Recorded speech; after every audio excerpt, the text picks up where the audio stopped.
Hey, all you Holly Weirdos. On today's episode of Holly Weird Paranormal Podcast, we take you beyond the Hollywood sign, past Sacramento, and into a little town called Jackson, California. Not Jackson, Mississippi, but in this little place, it is considered to be one of the hotbeds of paranormal activity in Gold Country. Yes, Jackson, California is a little town that is known for its history in mining and the gold rush, but is also known to be quite a haunted place. On today's episode, we bring in Elsie Lodde, a multifaceted entrepreneur and passionate advocate for the paranormal. We like her already, as the owner of Bethany's Home Sweet Haunted Home, a renowned haunted vacation destination located in Jackson, California. She has transformed her property into a must-visit location for those seeking an authentic, supernatural experience. Her journey into the paranormal world began in 2021 when she purchased the haunted house with the intent of being a long-term rental, unaware that it would ignite a passion for the unexplained. Elsie is also the visionary behind Gold Country ParaCon, an upcoming ParaCon that is going to be premiered on September the 13th through the 15th in Jackson, California. This gathering is set to attract paranormal enthusiasts, experts, and investigators from all over, offering a unique platform to explore the mysteries of the unknown. In addition to her work in the paranormal field, Elsie manages the research department at a children's hospital, and she also runs a dog rescue where she specializes in caring for special need pups, also combining the two with a groundbreaking project providing stem cell treatment to dogs born with spina bifida. Elsie's love for the paranormal has taken her to some of the most haunted locations in the world, including Waverly Hills Sanatorium, Lake Shawnee Haunted Amusement Park, and Jim Jones Childhood Church. She hopes to bring this dark tourism to Jackson, California, a historic Wild West town, further showcasing the amazing paranormal activity in this small town that she loves so much and calls home. All right, all you Holly Weirdos, let's take a virtual tour as we head on over to Gold Country, California, and hit the small haunted town of Jackson, California, as we take a little tour of Bethany's Home Sweet Haunted Home. And don't forget to pack that salt lamp and that Salienite. Don't worry, Bryce and myself will pack the haunted charcutes. Trust me, when you listen further into this interview, you'll understand why. As we hit Jackson, California, and we meet Elsie Lodde and all 15 of her ghosts. Let's get Holly Weird in Gold Country.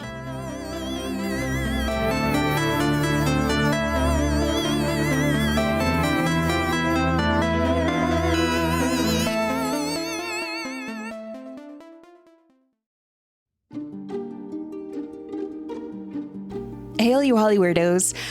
Real quickly, there's a couple of notes and a little side note. Please pardon the discrepancies with the audio. I'm just going to pan it out to most likely Elsie's ghosts. Hear me out. So usually we have done interviews virtually. We'll get a little bit of reverb, maybe a little bit of a delay, but nothing huge. But this one was one of the most, I want to say kind of arduous interviews that we conducted virtually. Now, Elsie did warn us that a lot of the entities in her Bethany's Home Sweet Haunted Airbnb home like to interfere with the audio. They like to play tricks. And I'm sure some of you guys can pan it out too. Well, it's just the internet connection. True. But when Bryce and myself went back to listen to the interview, and when I was editing the interview too, I noticed that every time Elsie would talk about the entities of the home and also her paranormal experiences growing up is where you constantly would hear the interference and would hear a longer delay, which was really interesting. But when the topic was off the paranormal, it was smooth sailing. So that was something that we kind of caught on. And Bryce and myself have been in positions in actual haunted locations where we're interviewing the homeowner or the location's owner of the specific haunted location. And sometimes those energies like to make a special appearance in her audio. But for Elsie's case, it was throughout the entire interview. So you might hear a bit of choppiness. You might hear a bit of reverb. We try to make her audio a little more dominant than ours because her stories and experiences were very important, and we wanted to put that in the forefront. So you might hear our voices kind of like in the background, a little drowned, a little swallowed, but that was intentional. We had to put this episode through a filter and a different program to clean it up and give it a good flow. So if you hear certain words and things that are kind of swallowed, that was the interference that we were experiencing. And we've never dealt with something this unique and difficult before. So please pardon that, and we're very, very sorry, but it is a really good episode, an interview with Elsie, and we're so appreciative that her ghosts made an appearance, of course. Another thing too, in the episode, we noticed that anytime she would try to share the website for Bethany's Home Sweet Haunted Home and Gold Country ParaCon, it cut out. So you'll hear it again, but just to reiterate, if you're interested in booking a night or two or more at Bethany's Home Sweet Haunted Home, then please head on over to the website of www.bethanysHomesweethauntedhome.com. There you can view the house, the rooms. I highly recommend that you go and see it because of the amazing stories, the most astonishing stories that Elsie would describe of this home. You'll get to see it on that website. And also Gold Country ParaCon's website is www.goldcountryparacon.com. You can find out more information about the tickets and about the event from September 13th through the 15th in Jackson, California. Another thing too, when Elsie talks about her paranormal experiences, this is something we caught on too. She'll describe how when she was 7, she would see her first apparitions, and it cuts out when she said, when I was 7, I saw, and it kind of cuts off. She says, I saw the Hat Man, and she's also a physical medium. So we just found it very unique that as she's telling the story, how she's trying to explain the things that she saw, it kept cutting out even more. So is it unexplainable? Could it be, panned to technical difficulties? Maybe a little bit of both. And we usually save this for the end, but if you love Holly Weird Paranormal and you want to support the podcast, you can by heading on over to patreon.com/Holly Weird Paranormal. There you can help support our podcast, the page, everything. You'll be automatically inducted into our secret podcast society where you can hear true ghost stories from people off the streets. You can tune into video interviews and our ghost hunt on the Queen Mary as me and Bryce participated in the Estes method within the R deck of the ship. You don't want to miss it. For as little as $1 or more per month, you can support the podcast for however many months you wish. And we do truly appreciate each and every one of you that has supported and continues to support the podcast. And also, you can head on over to our website, which is www.hollyweirdparanormal.com, and there you can definitely read up more on the bios of me and Bryce, catch up on past seasons and episodes, and even shop at our merch store. You can also click on a link to take you straight to our Patreon page. We also want to welcome our new Patreon members, Raquel and Darren. Thank you so much for your support and your increase in the support. Thank you, guys. We truly adore you. If we were ghosts, we would definitely haunt you and definitely bring you some haunted charcutes. Hello. And there's other ways to support our podcast. If Patreon's not your route, you can always follow us on social media. We're under at Holly Weird Paranormal on Facebook and Instagram. We're also on X at HWP Podcast. And you can also head on over to Apple Podcasts where you can rate and review our podcast. It really helps us out. Give us a couple of good stars and a good review because it helps us indie podcasters become a little more relevant in a sea of podcasts, of course. And that's all that we have. So now let's get Holly Weird. Hey guys, welcome to another wonderful episode of Holly Weird Paranormal Podcast. I'm your host, Tammy Merhab Chavez. Hello, I'm Bryce Mitchell-Williams. And we have a wonderful guest, as you heard in our intro earlier. Her name is Elsie Lodde, and she is one of the brainchild behind the Gold Country ParaCon that is going to be in Jackson, California, September the 13th through the 15th. She's also a very, very spooky gal. She runs a very haunted Airbnb in Jackson, California that has a slew of ghosts that I think has been pretty much messing with our cameras and our connection and everything. So, guys, welcome Elsie Lodde to the podcast. Welcome, Elsie, to Hollywood Paranormal. And, of course, all the ghosts, we're going to acknowledge whoever is around you right now in the space.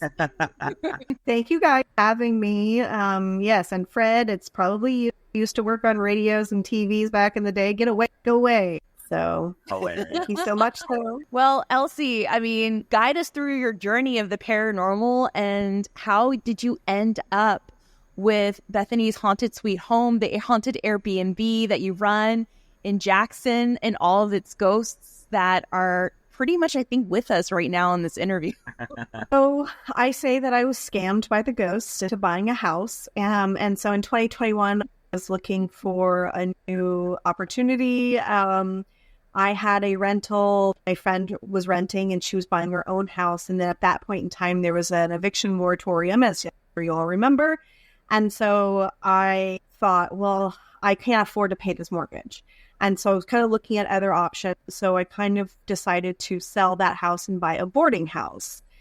And so I went on to realtor.com, looked for a house with more than 5 bedrooms, found a house I had to buy. And I can't explain it other than I had to buy. It felt completely compelled to do so. Yeah, I just absolutely loved it from the get-go.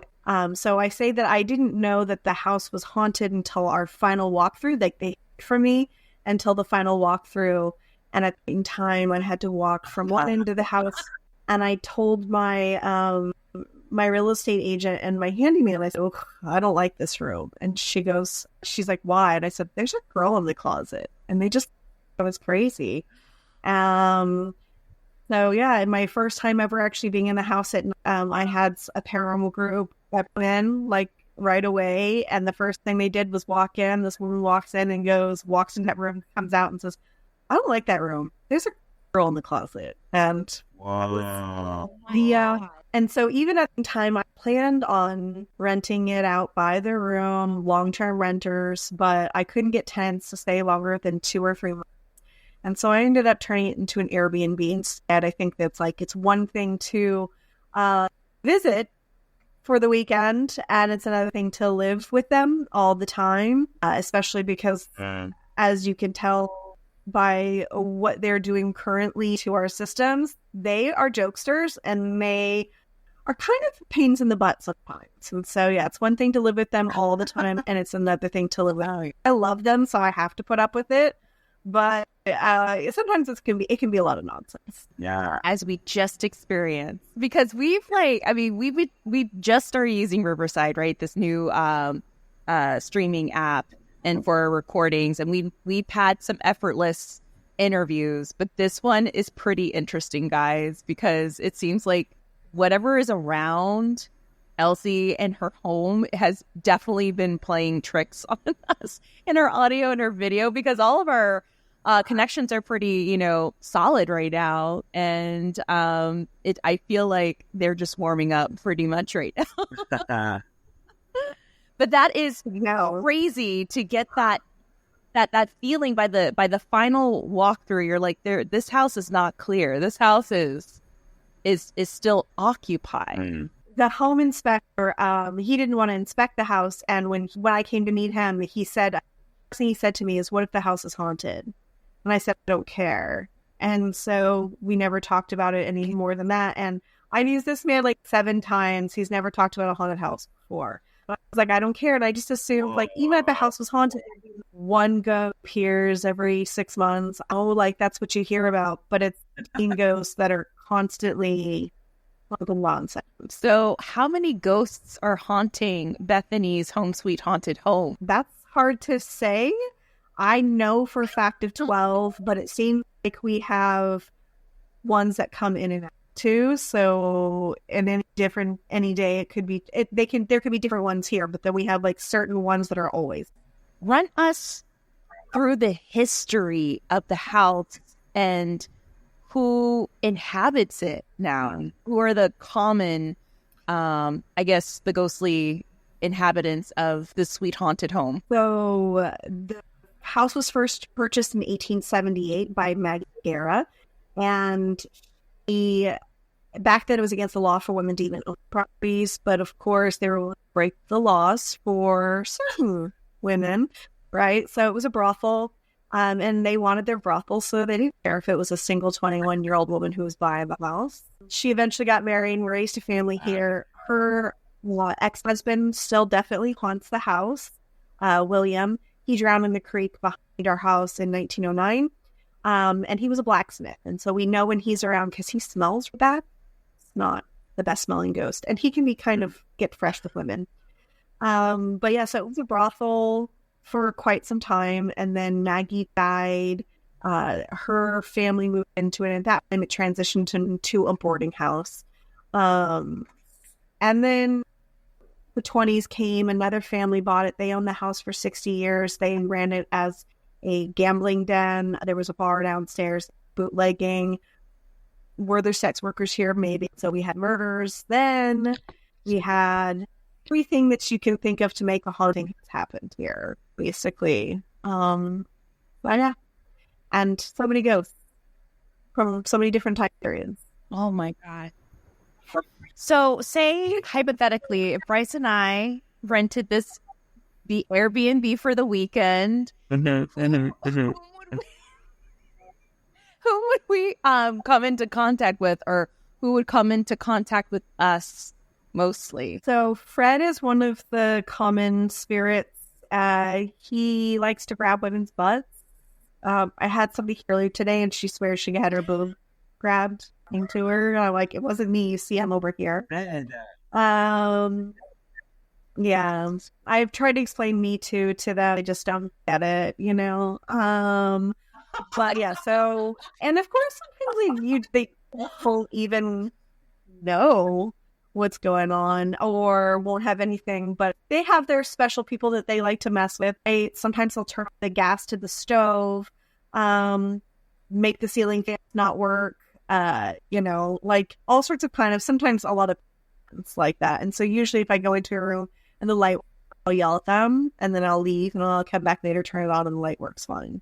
So it's a lot. Yeah. So I feel like as I complain, I'd be okay with a lot, but if you're going to turn the fan off and the stove off, don't mess with my dinner and don't mess with how hot I am. No. Absolutely not. Hard pass. Right? No me toques is a very good quote for this house. Don't touch my butt, don't touch my boob, don't touch my hair. Right? Oh my gosh. How many investigative groups have gone into this house and collected evidence that they couldn't explain? I would say how many we had 15 to 20 groups. Sometimes it's 3 groups that are at the same time. Plus, we do our own events here, so we'll have ghouls nights where people will just rent out the rooms, do paranormal investigations, and have sangria and charcuterie, and just have a great time. So we have different of those, not including those events. We've had 15 paranormal investigations by different people here. And we need to move that house here so we can have charcuterie and... I was you're winning me over with charcuterie for sure. That's how we get Bryce into a haunted location, is cheese. Cheese. That's right. Yeah. A little cheese. A little mouse. Yeah, that's all we need. Same. Tell us a little more about Jackson. So Jackson is a Gold Rush known. And so it is all the things you think of. I don't know, TV and movies, musicals. If you've ever seen Pager Wagon, that was actually based and written in Jackson. So it is everything, right? So it was, Wild West town. We have the deepest gold mine in the United States, about half a mile road. But yeah, it was a lot of brothels and bars and and boarding houses and miners, and that's about it. So we had a Chinese internment camp. Obviously, we had a big native population that were displaced. So basically everything you can ever imagine when you think Wild West town, murders galore, drownings apparently, because I have 3 associated with this house alone. But yeah, so just kind of what you'd expect, but lots of waffles, lots of booze, lots of the dirty, dirty men. Of course. Yeah, this is a very old mining town, and it's not just your house that is haunted here.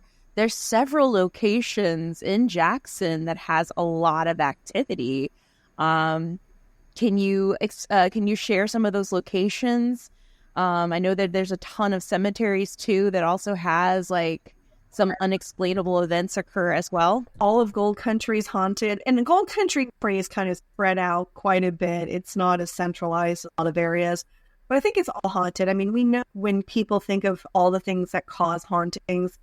So Jackson was settled because we have a creek that runs through it year round. It's literally right in the house. And so water, it lends to that. So we have all this metal in the ground, right? So that lends to spirits. Lots of stone, lots of quartz, granite out here. So like all of the things that cause hauntings we have out there. Then you add to it the trauma to the land with the digging, the deep gold mine, the trauma, whether that be the natives that were kicked out, the Chinese that were massively abused, the sex workers. I mean, in California during the gold rush, more were dying in California than the whole rest of the United States. It was a very lawless area because, you know, it's a lot of work, hard work to mine for gold. It's really easy to steal it. All of those things kind of just work together. So we have here Kennedy Mine has, you know, been on all the TV stations. Preston Castle is is like 8 miles away in Ione. That's a reform school for boys that's notoriously haunted. The National Hotel is a 4-minute walk down the road, but really the entire area is haunted. Pretty much if you come here, everyone's going to tell you a story. If you walk up and down Main Street here, some people don't like talking about it. Others are happy to. Almost every business I've been in, they're like, oh yeah, one has like a Chinese lady from like, in those days, like maybe 20s, like Chinese garb with tiny feet that they've seen. But we have tunnels underground because they connected the brothels to like bars and stuff. So that way a husband could go into a bar, not be seen in going to the brothels. And so there's underground tunnels all throughout Main Street. So those are notoriously haunted as well. Everything. Wow. I haven't heard much about Jackson, and this is like my first time. I'm surprised not a lot of people know about this little place. And I feel like we get so sidetracked with all these other locations, like, you know, the Hollywood sign, the Black Dahlia story, and or like the Queen Mary, you know, those are so saturated. And like, I was just so happy to hear, oh, this breath of fresh air of Jackson and its stories and its historical stories and stories that also will teach people a lesson about like how like what we thought, like how the West was won and how the gold rush, you know, pretty much came about. But there's a lot of dark underlinings that, you know, occurred during this time period, to which is why, as you mentioned too, Elsie, that that it definitely left somewhat of a major imprint there. And as you are you're experiencing those imprints in different ways. Can you tell us your journey in the paranormal? Like, is this something that you kind of grew up with? Are you a clair, or are you sensitive in certain ways? Do you have a certain mediumship? So the first time I ever saw a spirit, I was 7, and actually was and I used to see them a lot when I was younger, and then in high school I shut it off. It was like too much. I always felt like if I could see them, they were negative. I saw a lot of shadow people. And I always felt like if I could see them, they were negative. So I shut it off. So I can't see them. One thing I didn't ever realize until I bought this house is that I have a physical medium. And so I've had experiences when I travel places, but I was never involved in the paranormal before buying this house. But like in 2020, my job took me to West Virginia. And I was like, what do you do in West Virginia? So I ended up going to Trans-Allegheny Lunatic Asylum. And so I've been there, and was on a tour, and I got to a room and I start having like a panic attack, and I'm there's a bed in this room and I see a child, and when I see it, I just like in my brain, I don't actually physically see a child, right? So I'm seeing a child, a bed, and then and I was like, I need to get out of here. And then the woman starts giving the tour, and she's talking about this story of this person named Dean, a lot of people know. And he would have probably been like nonverbal autistic, like very low functioning autistic person. And he was sharing a room with 3 other people, and they ended up murdering him. And the way they ended up murdering him was by putting the foot of the bed on his head and jumping on it. And so when he came through to me, I actually saw a child, because mentally he was a child. He wasn't a man. And so that's where the panic, and I had to get out of here. So I've had these experiences my whole life, but it's very rare I've had it connected directly. Like in that moment, it was immediately like I understood that's what that was. So I'd often have, I thought I had asthma my whole life, child going to doctors. And now I know I don't have asthma. It is like, I'll get this stabbing in my chest, like they do tests and they say I don't have asthma. I'm like, well, then explain why I can't breathe, why this happens to me. And they're just like, well, you're having to view it. So it's been my whole life. But it wasn't until buying this house that I got it. Now, of course, it happens more now, because now I'm open to it. Now I understand. Now they're coming to me all over the place, no matter where I go. Now I can't go to a garage sale without like, all right, well, I need to talk to you about somebody who's here, you know?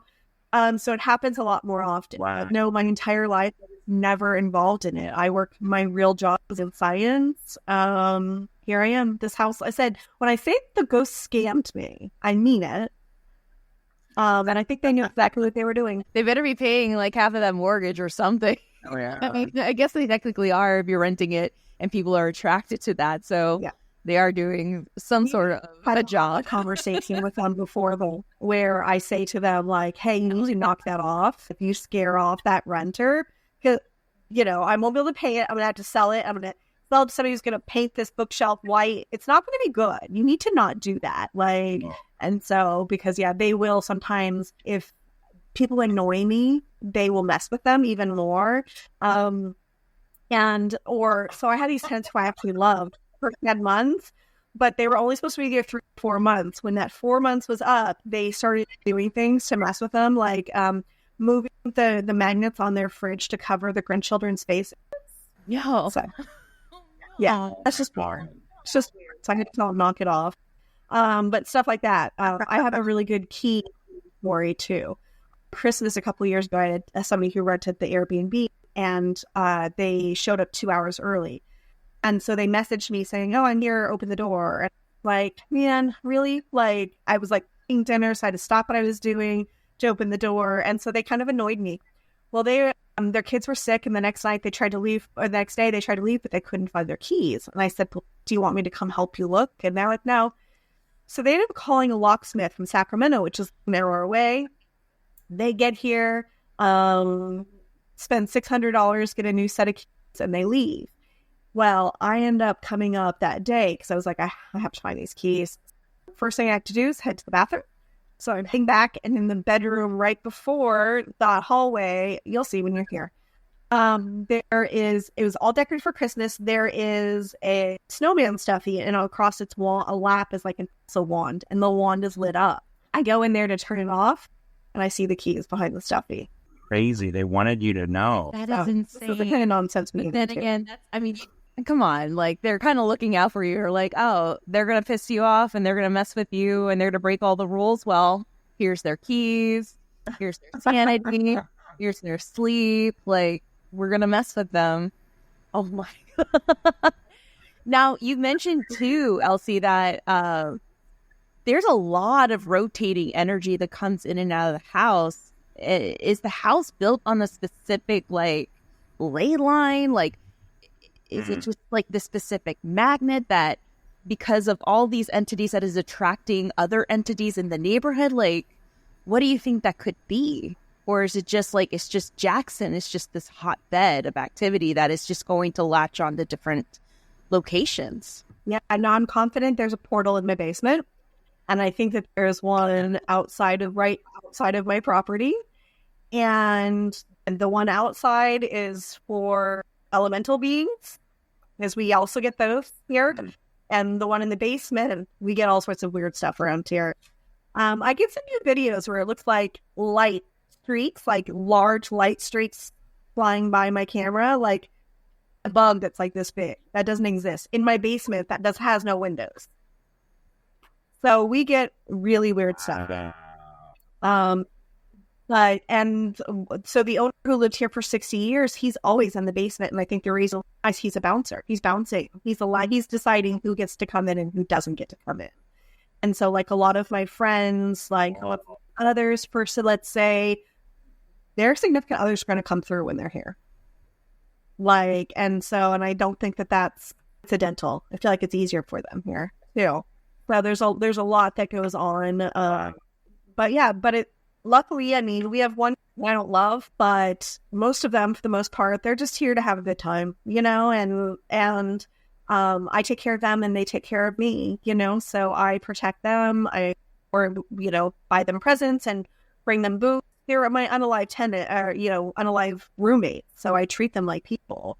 So when we remodel, I give them options. All right, what color floor tiles should we have? Because this is their house too. And so we have a relationship. But they definitely don't like it when people ask me, or if they're messy or mess with the house, or too. And so they definitely will screw with them. We've had construction workers who sleep with night lights on, and cover up mirrors and all sorts of stuff, because honestly, they're slobs, and I think that they don't like it and they kind of mess with them. So it's always kind of interesting what they do, but I appreciate that they have my back. I mean, it's the best way to be. I mean, I can be passive aggressive AF because they're going to do it, right? It's not me. Like, I can be really nice to your face. Yes, sir. I'd be happy to and open up this door for you on Christmas Day. Like, I've got nothing better to do than wait for you, right? But then they're going to take care of it on the back end. And so it's fine. It's a win-win situation, really. It's so interesting because in many ways, there's sort of like a parallel way station happening. Like, you as the corporeal host are having all of these people come and stay with you, and you're like being mirrored on the incorporeal side through like the tenants and then the ghosts that are traveling. I find that mirror of your existence is so fascinating. It's an interesting. I've never really thought that way. I just joke and say that they like the Airbnb because it's like cable. They get to look at different people and see different stuff. Like, oh well, these people are annoying. It's fine. Next weekend it'll be somebody else. Like, so I kind of feel like they appreciate that. But it's an excellent point. Yes, it's similar what was happening before and what's happening now with the house, because there was just transient people coming in and out, and then there's a core group. And it's still the same with the ghosts. Yeah, we got a core group, and then there's transient people who come in too, who will pop in and out. And so we kind of never really know who they're going to get. So when I have groups come in and they're like, oh, we talked to a kid named Ian. And I was like, kid? Ian who? But I also can't say that's not true, because I know it can be different people. I was going to say ghost kids freak me out, so I prefer they stay away. Same. I don't work with Ian because no, thank you. Well, it certainly sounds like it's like almost the Disneyland of ghosts over there. I'm really interested in knowing what other elementals have people seen out there. And if our listeners are like, talk about the elementals, because that is something that I have heard a couple of times from haunted locations claim to have portals. So I honestly knew nothing about elementals. I literally thought fairies were just stories. I didn't know that anybody even thought these things were real. So here's my ignorance, right? Wow. Right? I just thought they were still, fairy tales. I didn't know that mermaids were some people thought they were real or no any of these things. I legitimately didn't know that until I bought this house. But the neighbor next door was telling me how she had a fairy and she got rid of it and everything was fine after that. And when she said this, I thought she was talking about like having like a haunted object, maybe. And so I didn't think about it. And then it was only the second time she made a comment that I realized, like, no, she actually means a fairy. But again, I've got some videos, like one of them, there's like a light blinking as it goes. And I was like in the middle of the night, what is that? But this huge thing. Like, it's got to be like this big, sweeping through the basement. And again, no windows. There's not bugs that big unless it's the Mothman in my basement. But we had other ones, see these like dark shadows. Mothman's my favorite. But have seen other people have seen these small people, and they have disfigured heads. I've got fingerprints that were left on my fridge that are like 4 fingers, but it's really weird. And so basically when it's all said and done, I've been told that it's probably a Tommyknocker. Tommyknockers was written by Stephen King, but there are these underground mining elementals. So it's been explained to me by so many people who have seen this thing. It's like dark, misshapen head. So yeah, and again, by unrelated people who don't know what other people have seen have told me this. I've not seen them. Again, I put up a blog. I don't see anything. But yeah, so we've had all sorts of interesting things. So, and kind of wonder if the things disappearing, if that is related to something along that lines, brownies, fairies, those sort of things. That might also explain some of that activity. Wow. It could be. I mean, I've heard of other haunted, like really haunted locations that, I mean, people have collected more than just apparitions and portals. Like, they also encounter the Fae on top of it, which is really interesting. And those are places where it's like the land itself and just where the location is positioned, in this one area, it becomes this hotbed and this magnet for everything and anything that is a part of, like, the supernatural or the paranormal, and it just like explodes there in certain ways and in certain elements. I mean, have you ever felt threatened or really scared staying there? I mean, was there a one night where you're like, I have to get out because something just came in and it's no bueno, I can't, not tonight? I will say that, like, when I first bought the house, I was obviously, again, no experience of the paranormal, so it was different then. Like, back then, I stayed, there was an apartment that I created downstairs. I stayed there. I would not come up here at night at all. I activated light bulbs in the hallway because, as most old houses, there's a switch at one end and a switch at the other. That means when you come up the stairs, you're walking in the dark. I was not doing that. No, thank you. But like one night, I did kind of head out with them. I was hanging. There's a solarium in the back, and it gets really hot because that's the solarium. But I was hanging up curtains to try to keep it cooler, and we kept hearing bang in the house, and it was just me and my friend were here alone. It was like 9:00 at night, and so we'd hear banging, and so we go look for it, not find anything, come back, start doing it or banging like in the bathroom, which we could literally see there's nothing there. And so finally, after the third time, I kind of started screaming at them, and my friend was like, do you want to do that?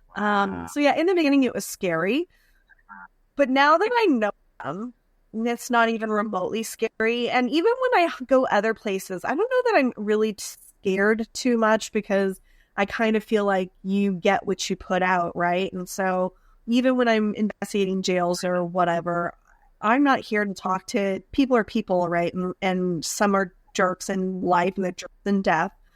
But I'm not gonna like fall for that demon stuff. I don't do that. I don't talk about it. We're not playing there. I'm not gonna acknowledge it. And so I feel like it's pretty hard to scare me at this point in time. But again, I'm used to it. So for somebody not used to it, I have last October 2 guests in a row disappeared 15 minutes after check-in. So they just left. They were like, nope, you can't do it. So people are scared here, but I'm not. Do most people come knowing that it is like a haunted experience or a haunted Airbnb, or do you have people that kind of come in sight unseen, or are most people going for the destination? So I advertise it as haunted always, because the gas has been turned off, or the light switch doesn't make you think that I'm like a slumlord, right? So I definitely advertise it as haunted. Yeah, so, but I would say, like, as far as the people who come here, I would say, like, 25% are here for the haunted, 25% are for the wine, and the other 50% are just for visiting friends, family, work, those sort of things. So, a good chunk of it is people I had here this weekend. Her mother lives in town, but they also were really interested in the ghost. That is it. That's crazy. Like, especially for those that like come in and they barely get stay. I've heard of locations like that too. Even a hotel I stayed in, like I was able to get a room because someone couldn't even like go through their first night. So I was able to like get this one room in the specific hotel in San Diego and stay an extra night. But yeah, I mean, well, investigators leave because they're too scared to stay the night. Whoa. That's I me. feel like people, I mean, we fear the things that we can't see, or we fear the things that we can't explain. And I feel like people who want to tap into being a paranormal investigator or go ghost hunting, they don't understand the paranormal too well. Like, it's a deep, dark jungle that's usually hard to navigate. And I mean, for us that have been studying it and researching it, we have a little more of a better understanding as to what we're trying to deal with, or what is, dealing with us in the long run. Like, do you feel, Elsie, that your journey is still has a lot more to offer than just, your home in Jackson? You feel like you're going to encounter many more things as you get older and as you pursue this field a little more? This year, I've been going, like you, to ParaCons. We just went to Gettysburg, like you did at the beginning of the year. So I'm doing a whole lot of more of that tourism and kind of getting into that and having so much fun. Again, we are throwing a ParaCon here called Gold Country ParaCon, and it's September 13th through 15th. Business partner Amy and I, we have been going to a lot of these events. And we're having such a great time. Like, I just saw a video actually before we came on, My Haunted Manor. So Daryl Marston is speakers from Ghost Hunters, and he invited us out to PA to check out his place. It was My Haunted Manor, and the episode just came up. And I love watching it because it's about basically us being nonsensical. Like, for me, like, what I've learned here is that the best way to have activities to have fun, right? Like, the ghosts here want to have a good time. And so we play, and everywhere we go, we play cards with the ghosts. We, just don't take ourselves too seriously, because the more we have, the more they want to come in and be a part of that. And so I got Daryl up and dancing his toy, and somebody, get on his arms and legs being a horsey, and just like having so much fun. And so, and having a great time, like going all over and doing those things and experiencing those things. And it's always fun to investigate with different people, right? I feel like I was lucky because I never did a paranormal investigation or buying this house. And so I've been on a lot, and I had a gajillion groups coming in, all these groups coming in, all doing things differently. And I got to see what everybody did. And that allowed me to cherry pick what I liked from it, what equipment was good, what equipment I think was nonsense, but like how to behave. So I got to learn a lot from doing that. And so I enjoy still going to doing those investigations and just learning how other people are doing it. But yeah, the way I do it is just to have a good time. I feel like that's the way it should always be. I feel like I've heard other people talk about this too. Even Bridget has brought this up, that there's a lot of people out there that are just too serious. They're way too serious.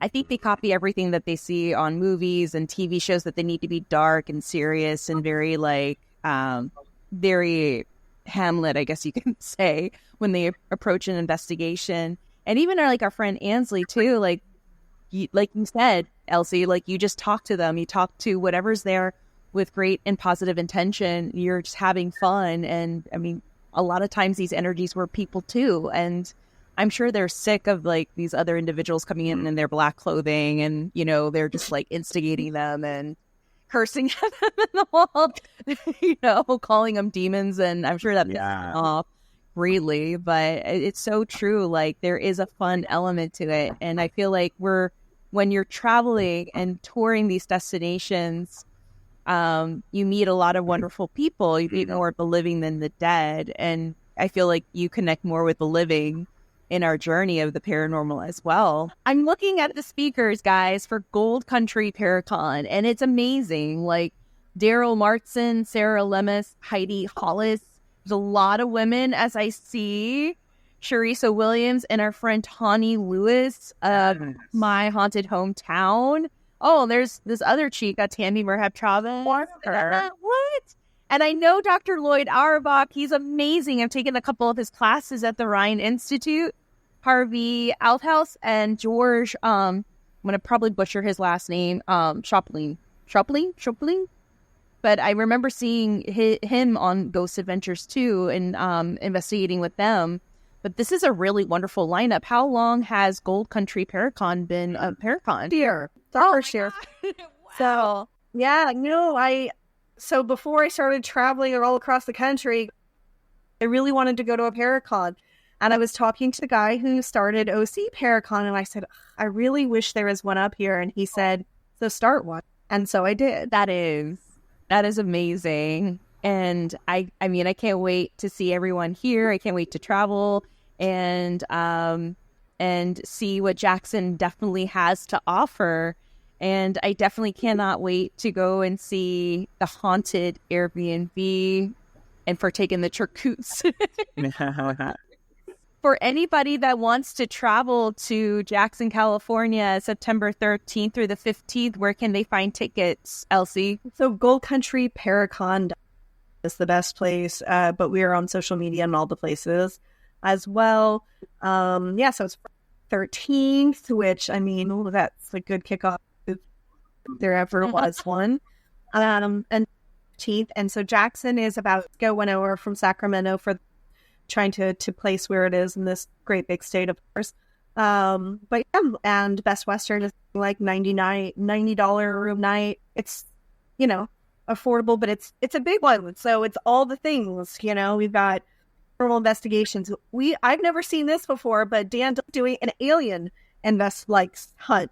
So they're going to go out there with military grade goggles and search for UFOs. And so we have paranormal investigations and we have workshops and, all the things. So it's just, but here in California. I'm so excited. And everybody who is in and around Sacramento or Los Angeles, hop in your car. It's like a 5 to 6 hour drive, or you could take a quick flight over there to Sacramento and take the drive to Jackson. And it's definitely going to be a great kickoff before Halloween, the spooky weekend. And from what I read too, there's like cemetery walks. Like we get to go into cemeteries and stuff. That's really, really cool. And a haunted courthouse also for, part of this. So this sounds like it's going to be one hell of a haunted weekend, especially as we prepare for our haunted month of October. Yes. Well, thank you so much, Elsie, for being a part of our episode and sharing your haunted Airbnb. Where can people also find more information on Bethany's Sweet Haunted Home? So, yeah, you can find Bethany's Haunted Home. I know it's a very long word name. Social media sites. You find us on Airbnb if you're looking in Jackson, California. But Bethany's Home, Sweet Haunted Home, you can see you can get 3D tour of the house. You can get all the information right there. It's the easiest way. That's another question that just popped up in my head, because sometimes I do like a nice Airbnb when I travel, but I rarely come across the haunted ones. Are there a lot of haunted ones in there in the website of Airbnb that are marketed as so? Yeah, I don't market it because it's actually, I feel like in some sense, again, I have about 25% of my people here because they want it, but I think I lose more people because they're afraid of it than I get because I want it. But again, I just feel like for me, I have to be honest about that, because if you're one of those people who's afraid of it, then it wouldn't be fair for you to come here and then have, walking down the hallway in the middle of the night and unlocking the front door because there's an intruder or something like that, instead of the fact that it's just, the ghosties are doing what the ghosties do, which is walk down the hallway and lock the door. Mm-hmm. Or hide in your closet like the little girl in the closet. No, thank you. Imagine waking up and getting a message like that. Hey, I think there's a little girl in my closet. Oh, no? Okay. Again, Elsie. That's who should clean that in the front of the closet. So the girl in the closet is Bethany. is the Bethany. She not only lives in the house, she lives in the closet. She is the Bethany. Sometimes she'll smack people in the back of the head, though, if they get in the way. Oh. Well, we're at time. Elsie, thank you so much once again for being a part of our podcast and for sharing your amazing haunted home Airbnb. Guys, be sure to go and visit Bethany's homesweethauntedhome.com. I know it's a little long. You can also find them on Facebook and Instagram along with TikTok. If you go on their website, you can also see pictures of the house. It is beautiful. It's very nicely laid out, very well furnished. It's beautiful. It's very cozy, and it's a historic home. And you can definitely be surrounded by other haunts. And don't forget about the Gold Country ParaCon. That's September the 13th through the 15th. I know. Thank you so much, Elsie, for being a part of the podcast once again. And we hope to see you very, very soon. Yeah. And Bryce, do you have anything else you'd like to say before we come to a close? Bye. Guys, and always remember to stay weird and stay haunted.